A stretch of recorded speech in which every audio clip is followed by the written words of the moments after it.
Саламатсыздар ма? Мен кеше салат жасағанмын, үлече салат. И сол салатты жасап жатқанда, мына асты кішкене күйіңкіреп кеткен. Мына жердің бәрі күйіп кеткен. Бірақ бұлардың бәрін қырып жудым. Енді мыналар кетпей тұр.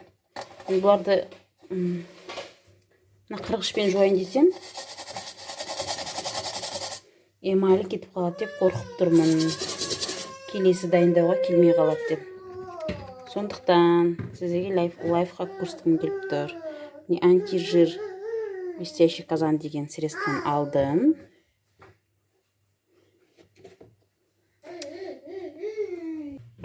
Антижир блестящий казан деген средствоны алдым. И мынаған кішкене шашып қоямын.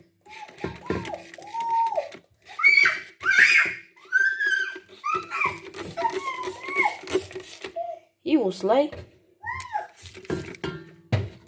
жарты сағатқа қалдырамын. Қазір жарты сағаттан кейін көрсетемін результатын.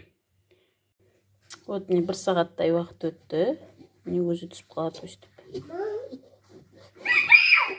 Қолмен көз түсіп қалып жатыр. Көрдіңіз ғой да? Оля.